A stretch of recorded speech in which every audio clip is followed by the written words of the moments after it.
Swayam Prabha. Digital India. Educated India.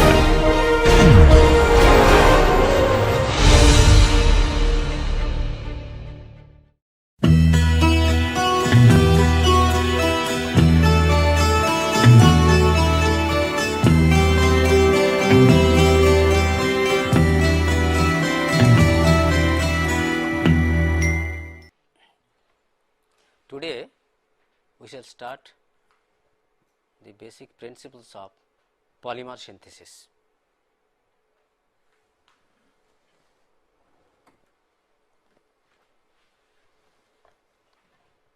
For any targeted polymeric product, we need some polymer raw material or polymer as raw material, and that polymer is converted to product by mixing with some functional additives. I have already mentioned this aspect to you in my last lecture. Now, we will concentrate our attention to the manufacture of that polymer as raw material or polymer raw material.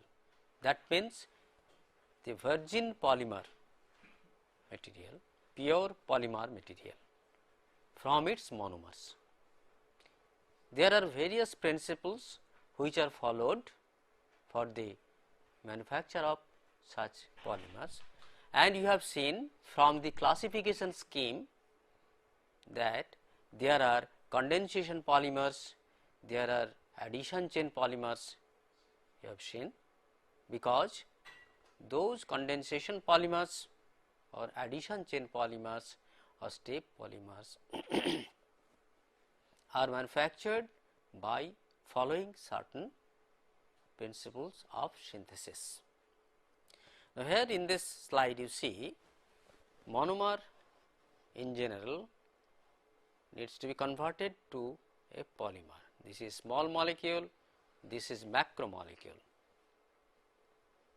Then, in order to conversion of this monomer to polymer, there are certain requirements. That requirement, the first and foremost requirement is the functionality, means number of reactive functional groups or sites available in the monomer. Then only we can convert it to a polymer of large molecular weight, large molecular size. Then what is that functionality? What is the minimum functionality required for getting a polymer? We can have a chemical compound whose functional group may be 1. Is it polymerizable to a high molecular weight product?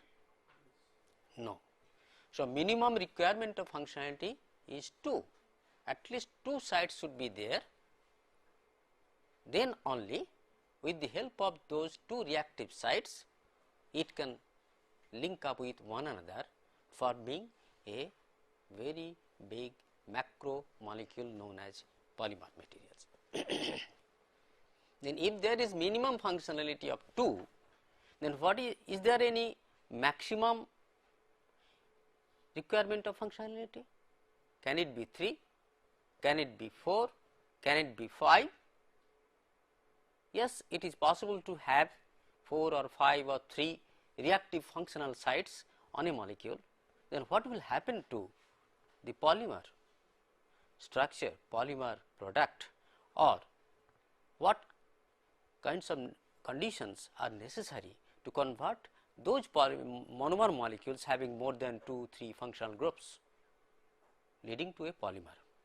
Those things should be considered. Why I am telling these things?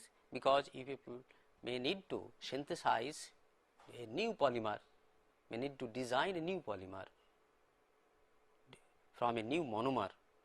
So, you have to concentrate your attention to the various functional groups present over there, how many functional groups are present over there.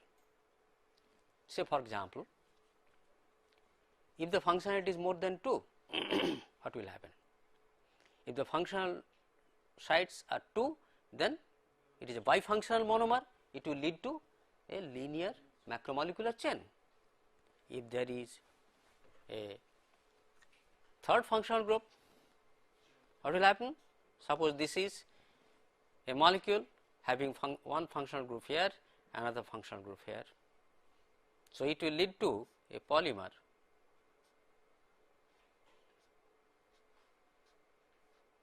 like this, joining at these functional sites, leading to a macromolecular chain. Or you can have molecule like this,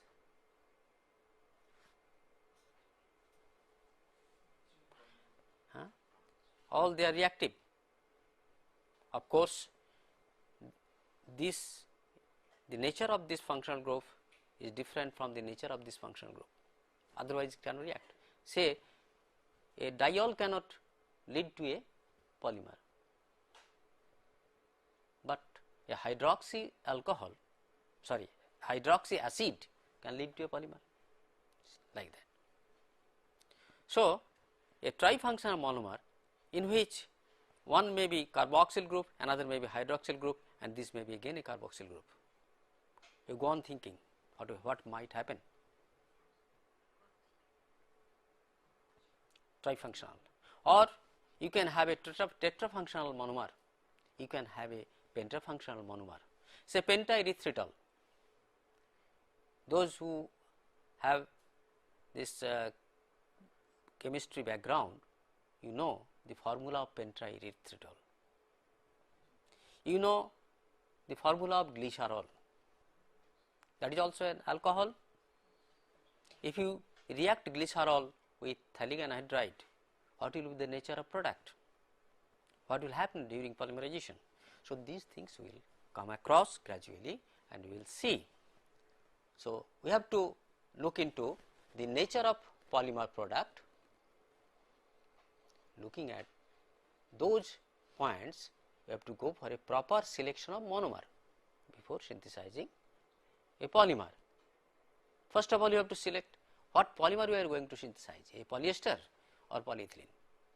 If you want to need a polyester, if you want to have a polyester, then we should select a principle for step reaction polymerization involving some monomers which will lead to an ester functional group after reaction between the reactive functional groups. All right. So, polymerization principle you know already. The step reaction principle, I have explained what is step reaction principle, because these polymers are synthesized involving reaction between a carboxyl group and a hydroxyl group, or a carboxyl group and an amine group, leading to ester or amide group. So, leading to polyester or polyamide, and I mentioned that these occurs in steps, means first of all one diol reacts with a diacid to form an intermediate. Okay. That intermediate will react with either one diol molecule or one diacid molecule or both. So, this way you will have several numbers of intermediate compounds known as dimer, trimer, tetramer, pentamer, hexamer, like this. So, those occur in steps. That is why this polymerization principle is known as step reaction principle. Yes, your question please. Yes, diol and a diacid, you should also take a diol. Look at this.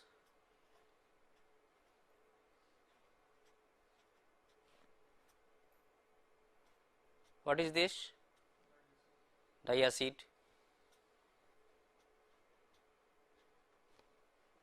What is this? Diol. So, it will lead to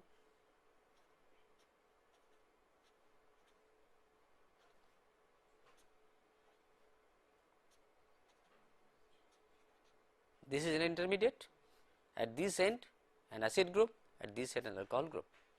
So, this will further react at this site with one acid functional group.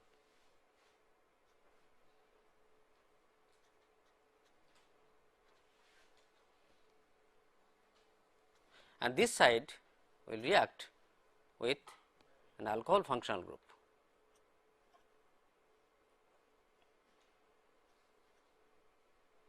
I am sorry.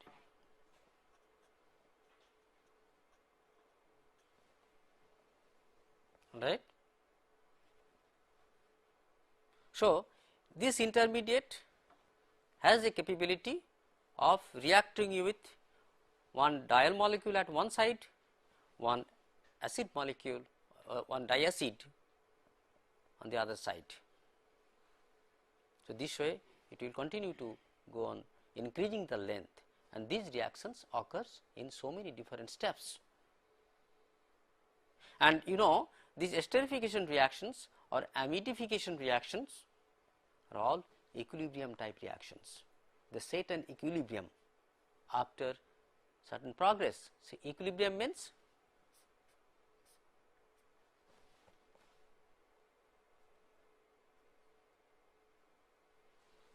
that means the product can revert back to the reactants. That means there is a dynamic equilibrium between the reactants and the product, until and unless some of the products or any of the products are removed from the reaction mixes.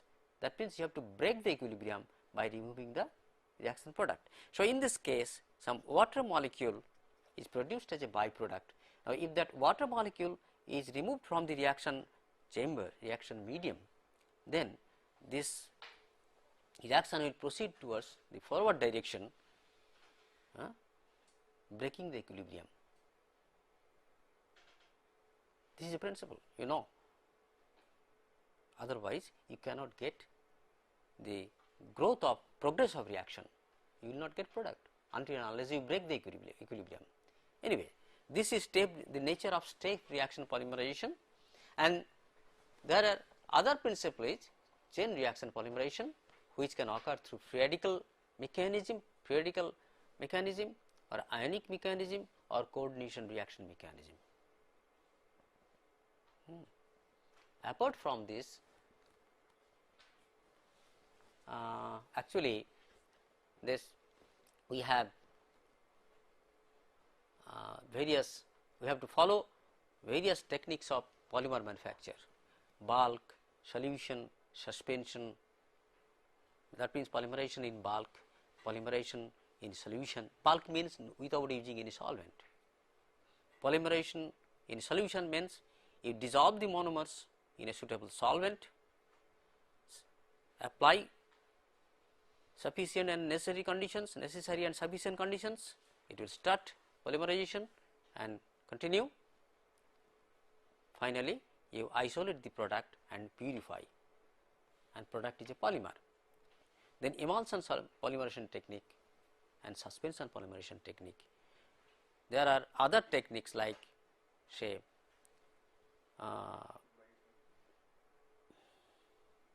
interfacial polycondensation technique. If possible, I will discuss little detail later. Actually, I find there is certain changes that has occurred during this copying and transferring this file from one computer to the other computer. There is something missing here. Now, let us concentrate our attention to these principles of condensation polymerization. As I mentioned earlier, let us look into the characteristics of this condensation polymerization. Once again I am telling, this condensation polymerization occurs in steps through oligomeric intermediates. Oligomeric means, oligo means small, smaller intermediate products, oligomeric intermediates, then there is a byproduct elimination. It introduces heteroatoms in the polymer chain. It introduces some heteroatom in the polymer chain.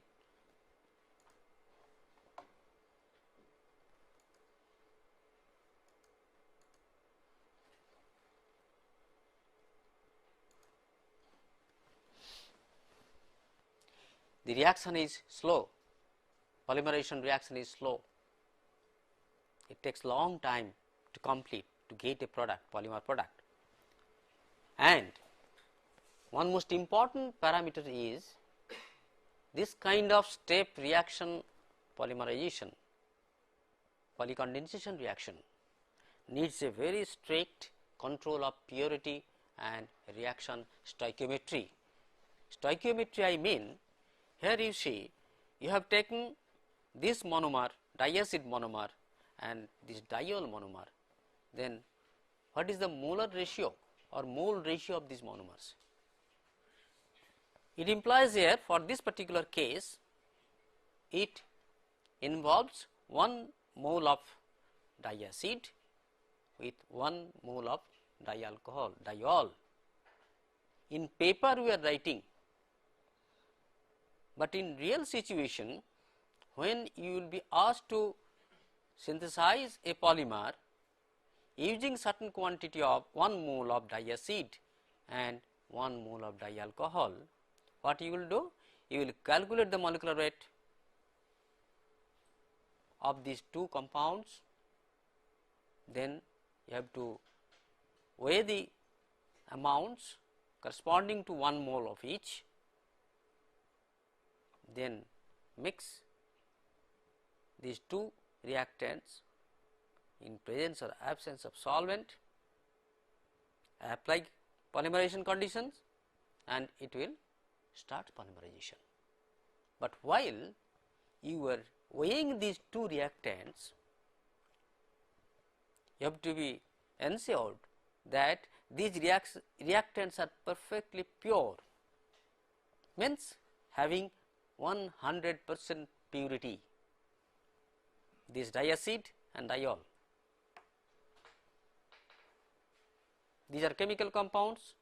So, you have to know the purity level of these things. If they are not 100% pure, then the amount you are weighing, can it be 1 mole exactly? No. So, there is something wrong weights, wrong amounts you are taking. So, there is no strict control of the ratio of the mole ratio of these two reactants. This ratio is called stoichiometric ratio, stoichiometry between the reactants. This is a problem in condensation polymerization. What will happen? You will see later. You will see if there is some impurity or if there is some mistake during weighing of these two reactants, then you may not get a polymer of high molecular weight. Those who will be doing lab class for synthesis of phenol and formaldehyde or synthesis of other polymers, you will see you may or may not get a polymer. If you do not get polymer, then you have to inquire there is something wrong in weighing or some impurities are there. So, you have to be very much careful. So, you have to control, you have to be ensured that these are pure, as well as when you are taking the weights, their weights must be taken in right proportion. Okay. Then you go for polymerization. Now, when you go for polymerization or when you going to you go to start the polymerization, what is happening?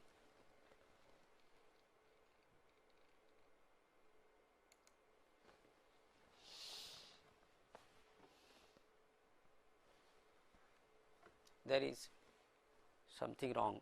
This should be uncatalyzed polymerization. There is uncatalyzed, here it is written unanalyzed polymerization. I corrected it, I do not know, somehow this wrong file has come. Uncatalyzed polymerization and catalyzed polymerization.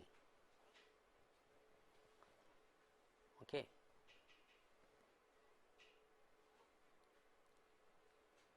Polyester synthesis, it needs a catalyst. What are the catalysts? Sulfuric concentrated sulfuric acid, para-toluene sulfuric acid, chlorosulfonic acid, etc. Any strong acid you have to take as a catalyst for this polymerization, or even you can do this polymerization without using any catalyst, provided if it is a polyamidification reaction or polyesterification reaction, because one of the reactants is acid. So, one of the reactants can perform as a catalyst also, that we will see. Then influence of catalyst on polymer production rate and molecular rate. Is there the influence of catalyst on the production rate of the polymer? How fast it will be produced or not? We have to see. We have to theoretically calculate.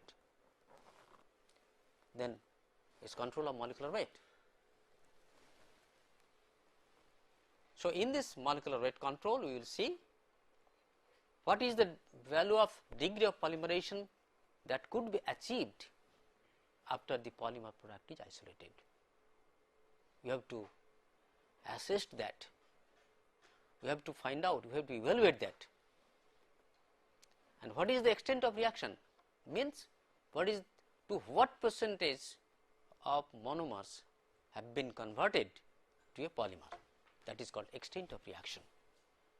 Then one equation we will deal with, that is Carothers equation. We will see the derivation. Again there is something wrong here, well, do not worry, I will explain.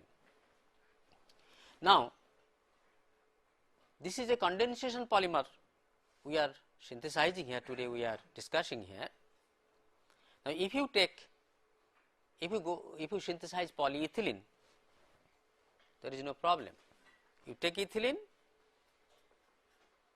simply you can write the formula of polyethylene like this. But in case of polyester, the situation is little different. Here we are considering this as monomer, this as polymer.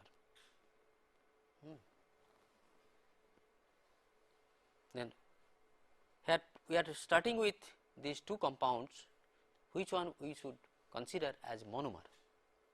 What is the formula of the monomer then? Because as per the definition of the polymer, the monomer unit has to repeat large number of times along the polymer backbone chain. So, what is the formula of the monomer unit in the polymer in case of condensation polymer? Okay.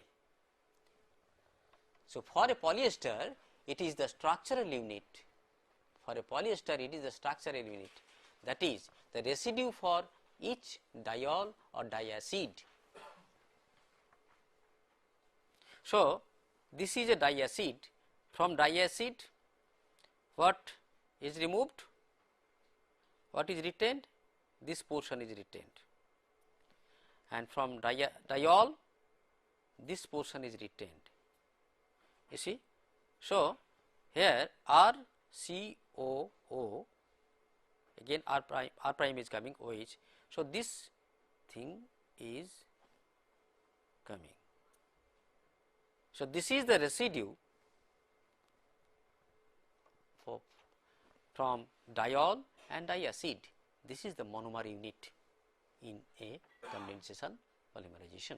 This is the monomer unit from here to here. Okay. So, in order to calculate the molecular weight of a polymer, how can you calculate in case of condensation polymer and in case of addition chain polymer? Here you see the calculation of molecular weight of addition chain polymer, it is very easy. Molecular weight of the monomer is here 28, here is n number of 20 unit units of mass 28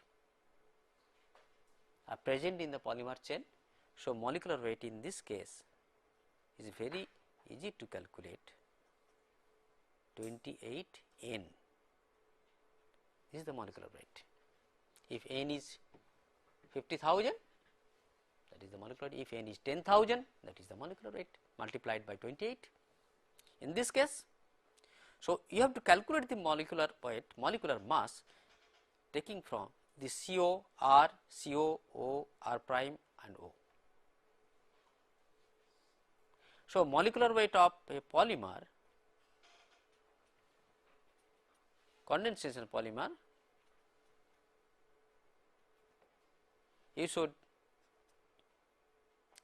take the mass of monomer residue or structural unit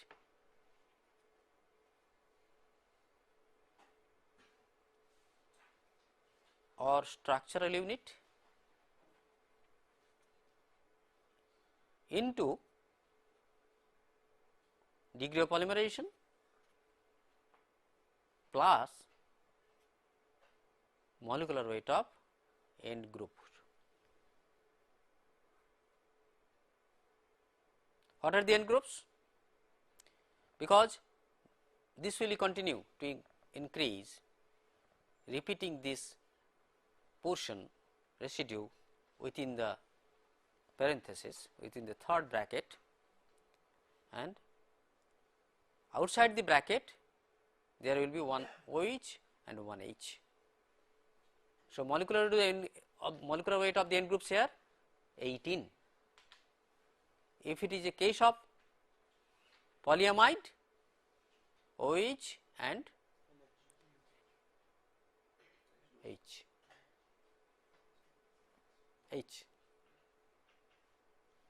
not NH, OH and H, acid and amine.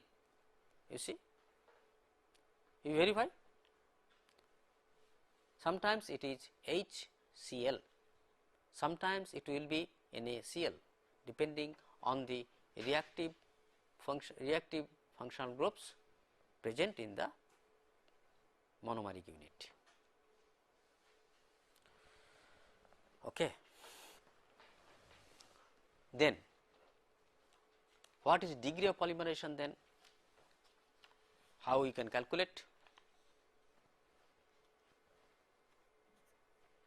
Degree of polymerization is equal to, that is the number of molecules initially present divided by number of molecules present at any instant of time during the polymer growth. Here it is written. So, degree of polymerization here, later for the sake of simplicity, we write number average degree of polymerization. We will clarify later what do we mean by number average molecular weight. There are other average molecular weight designations: weight average molecular weight, viscosity average molecular weight. We are not coming to those complexity at this moment. I shall discuss in future lectures. Today, for the time being, you see, degree of polymerization is equivalent to number average degree of polymerization, means it is based on number count of molecules, and the concept of average molecular weight in polymer comes from the situation already I explained in previous classes, that these polymer molecules in a mass of polymer, in a sample of polymer, does not contain the same molecular weight, do not contain the same molecular weight. There is a distribution of molecular size. Here lies a difference between discrete small molecular compounds and polymeric compounds. A mass of polymer contains molecules of different sizes. A mass of discrete molecule contains molecules of same equivalent sizes. identical sizes and molecular weight, molecular formula. Here in a polymer mass the case is situation is different. Here there is a distribution of sizes of different sized molecules and you will get an average distribution. That is why you have to express this molecular mass or molecular weight as average, might be number average based on number count or weight average based on weight count. Alright, we will discuss later in detail. So, that weight number average molecular weight, that is actually designated by Xn bar is equal to N0 by N, number of molecules initially present divided by number of molecules present at any time during the growth of polymer molecules during polymerization. Is it clear? Do not forget this, Xn bar is equal to N0 by N. And if you start with bifunctional molecules, then the total number of functional groups would be twice N0 by twice N, basically the same, Xn bar.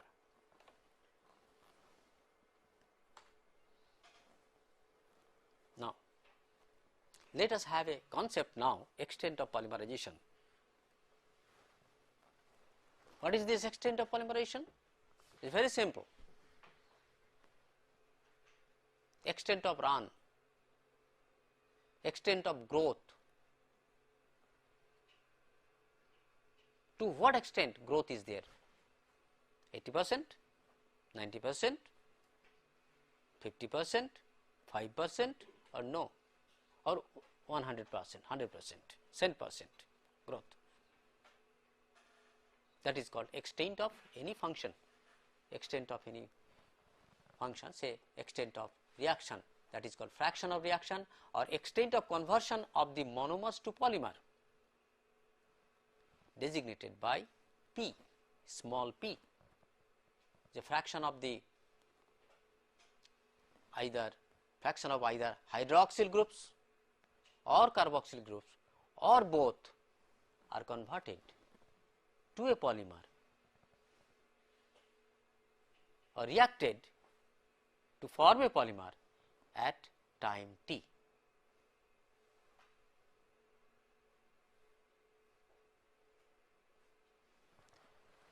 Here you see a term M under third bracket, that is the concentration of monomer. This designates concentration of monomer, okay, at any instant of time during polymer growth. How that can be calculated? That calculated from this thing. This is the initial concentration of the monomer, and we have to find out how much monomer molecules have been consumed to form an intermediate or even some polymer. If the extent of reaction is P, so P multiplied with initial concentration gives you the amount of monomer that has been consumed or converted to polymer. So, the concentration remaining then, monomer remaining then, initial concentration minus the amount that has been reacted. Okay.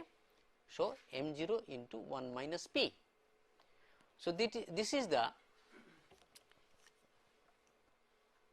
so mass you can convert it into mass, then number into mass of each. So, you can also write this way, M0 by M. Okay. So, if it is M0 by M, then here what is M? This is M0, 1 minus P, means Xn bar is equal to 1 by 1 minus P. This is a form of, the simplest form of Carothers equation involving bifunctional monomer molecules, involving bifunctional compounds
1 A plus 1 B,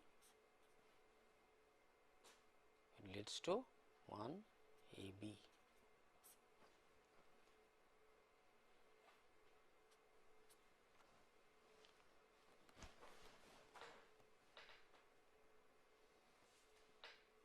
Now, let us examine one thing. Here 1 by 1 minus P, if P is equal to 1, 100% reaction means P is equal to 1, then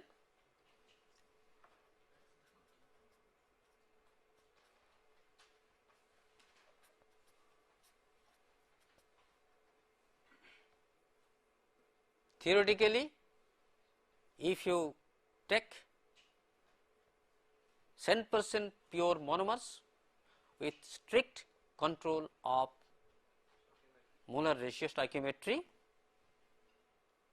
it should lead to a molecular size of infinite molecular weight. Now, one question I can ask you, in that ideal situation, taking 10% pure monomer and perfect stoichiometry, then what will be the end groups present over there and how many numbers and how many molecules will be there?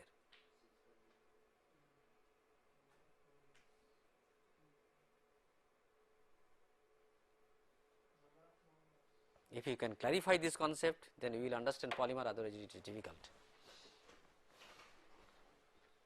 So, I am going very slowly for your understanding, because your background is different, otherwise I could have finished this portion in half in a 20 minutes time. How many molecules will be there? How many molecules will be there? Polymer molecule? 1 molecules. How many end groups will be there? 2. It's very simple. If there is, in this ideal situation, ideal case, you have taken 10% pure monomer and strictly 1:1 molar ratio. So, 1 molecule will be formed, and at there will be 2 ends only. At one end there will be 1 carboxyl group and the other end will be 1 hydroxyl group, provided the reaction is 100%. Clear? Then you can move around anywhere. This is the ideal situation. You can deviate from this ideality to any other situation. So, you can have a mixture of molecules of different sizes. So, you can think of, you can imagine the number of end groups that will be present, number of functional groups that will be present. Now, this gives you a clue how to monitor the growth of such reaction. Here in this particular case, you have started with a diol and a diacid. So, either you can go for estimation of alcohol or acid group by simple stoichiometric method. Is it not possible? At any instant of a polymerization, polymer growth, if you estimate the concentration of hydroxyl group, alcohol group or acid group, can you not say this is the growth? Initially you have taken, you know, that is your known value. At any time you are calculating, so what is the concentration remaining, you can know. So, you can calculate the growth. So, the value of P you can evaluate, P may be 0.3, 0.4, 0.5, 0.56 like this, 0.8, 0.9 like this. That means you can follow the kinetics, reaction kinetics, you can follow the reaction kinetics. Is it clear? No ambiguity, no doubt. There will be numerical calculations from these things, and I refer you a book, Principles of Polymer Chemistry,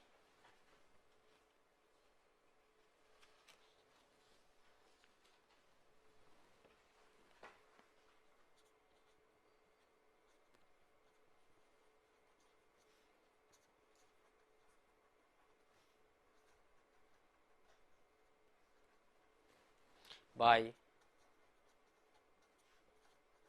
George Odion, published by John Wiley.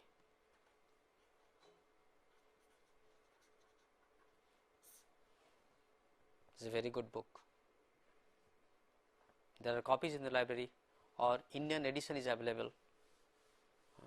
That is most authentic book, or else you can see another book. Sorry.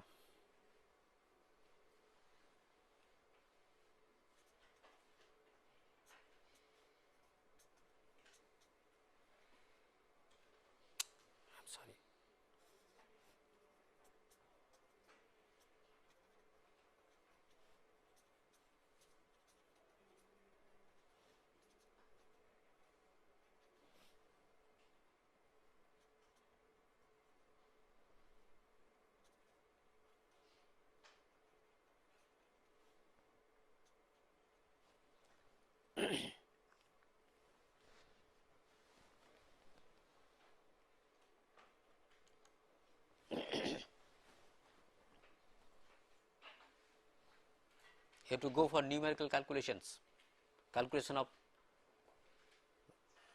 polymerization rate, calculation of polymer growth, calculation of percent conversion, calculation of molecular weight of the product. Yes, please. This M0 and M, these are in terms of molecular weight of the monomers.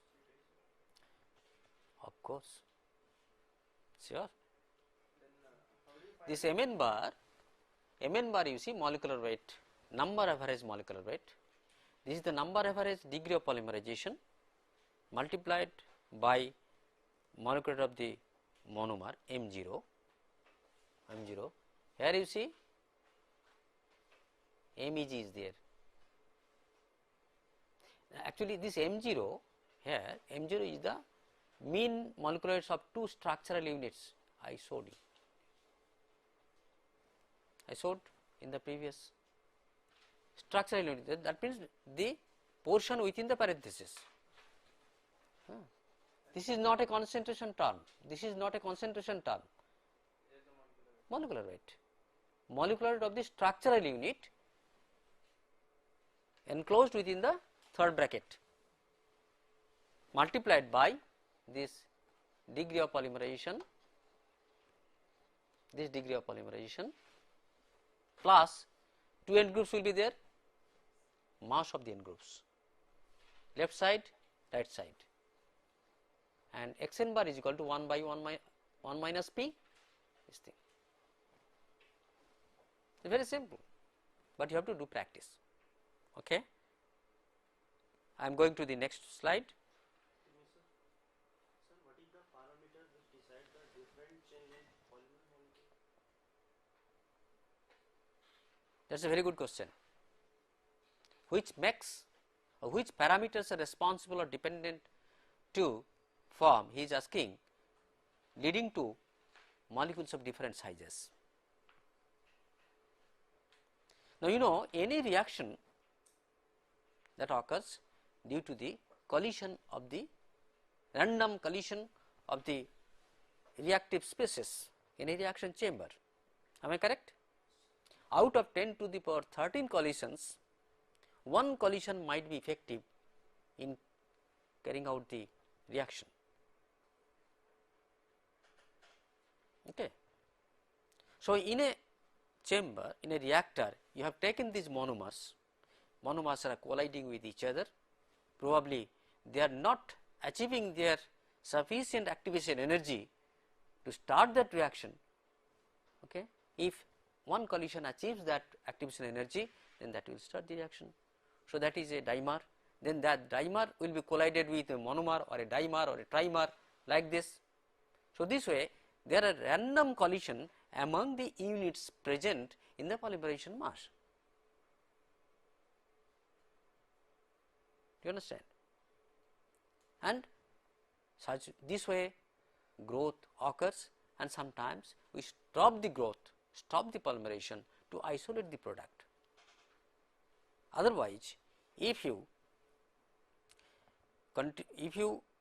allow the reactions to be completed for infinite period of time, because this is step reaction polymerization is slow, there will be, from your side you see curve will be like this, rate will be slowed down asymptotically, it will continue for infinite period. I tell you one thing, suppose this is a polymer made up, say, made by condensation process, step reaction process. Somewhere the polymerization of this product was stopped. That does not mean that the polymerization of the reactive monomers taken for making this polymer was completed. Polymerization remained incomplete where we have frozen the polymerization. We have stopped the polymerization by freezing the reaction mixture or polymerization mass. Then you have formed this product. Then you are using this thing. Now this is subjected or exposed to this ambient conditions of temperature, pressure, humidity, light, radiation, so on and so forth. So these are again, these environmental parameters become agencies to carry out the residual polymerization reaction inside this material. You understand? So there is slow growth of this polymer inside this article. So initially when this product was made, it contained a set of properties, mechanical properties, thermal properties, optical properties, all sorts of properties. After certain period of its life, the set of property changes because of this growth of this polymerization. Do you understand? So these are the reasons for which we find a mixture of molecules of varying sizes, different sizes. Am I clear to you? Since these are collision reactions, random collisions one with other. So if I allow you to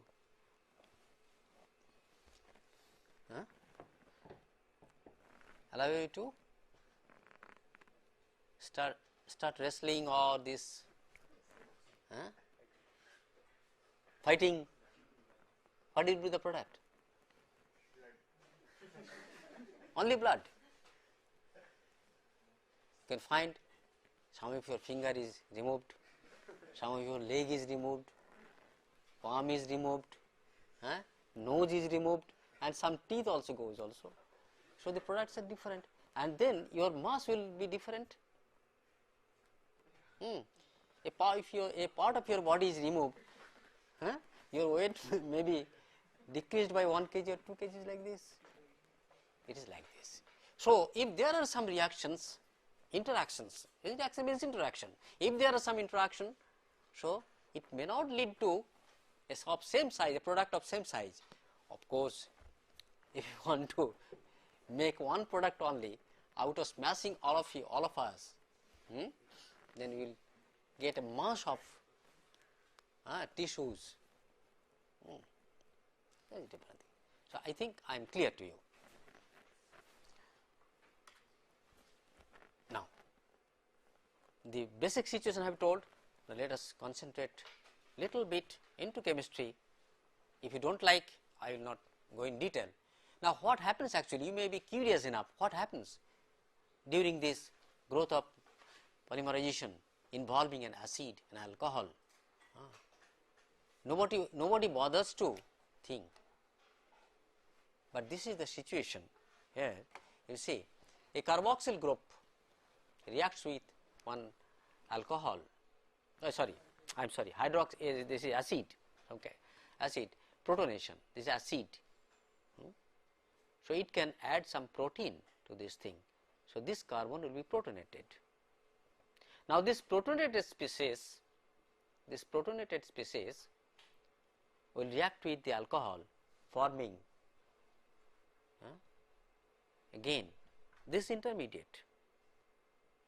This intermediate rearranges itself to form an ester functional group, producing a byproduct molecule H2O, and releasing back the proton. Since this proton acted here as a catalyst, you know the basic concept of catalyst, function of catalyst is it is not consumed during the process, but it helps the process to lower the activation energy, it helps the process to carry out. So, here acid is removed, means regenerated. So, this is the basic mechanism of esterification, how it occurs. Then you see how to write down the rate of esterification or rate of polymerization. Very simple. Now, if I ask you, if somebody asks you, do not be scared of this polymerization rate, the reaction kinetics, reaction rate, do not be scared of, please. It is a very simple thing. Suppose in this room we are say 30 people are sitting in this room. Now, if you are told one by one go out of this room, okay. So, there is only one door, one person will go out, then the second person will go, then the third person will go out. So, this way it will take some certain period of time to evacuate this room, or all of a sudden if there is a bomb outside in the back side of you, there is a timer, if there is a timer and you find only 5 seconds is left for the blast, then what will happen? Everybody will rush to the door and try to effuse out of the door. So, the rate of this diffusion or effusion from this room will be different. The time required for this process to occur, how much time you are taking from going out of this room to the corridor. Simple here also. Now, you consider yourself as reactants. You consider yourself as reactants. Here carboxyl groups or hydroxyl groups are reactants. So, rate is calculated here, the time taken by you people to go out of this room, number of people going out divided by time, that is the rate. That is the rate. 2 persons in 2 seconds or 5 seconds. So, 2 by 5 gives you an idea of the rate.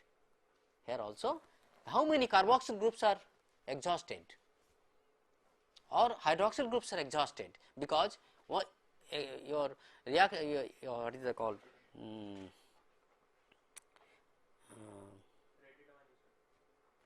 Disappearance of one carboxyl groups means disappearance along with a hydroxyl group.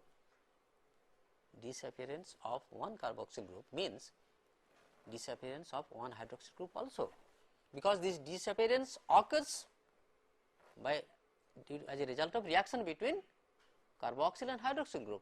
So, either you can express in the form of disappearance of carboxyl group or hydroxyl groups, it is all the same.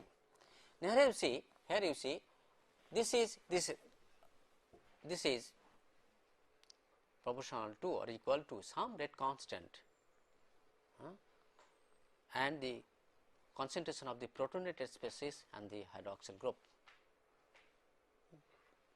And I have taken this thing from that audience book. You please read that, very simple. I have given you the background how to understand. So, this K is equal to K1 by K2.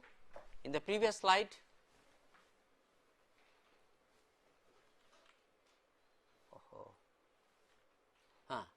these are the rate constant, these are all equilibrium type reactions.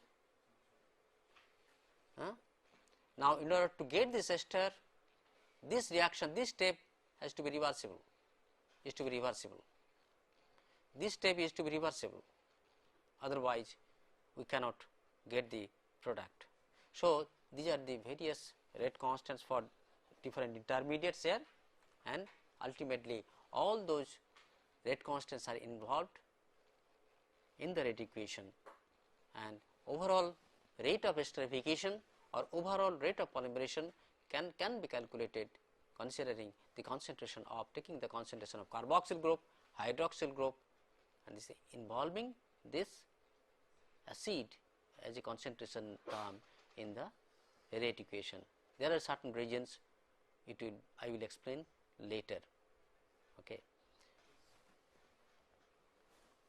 Okay, thank you.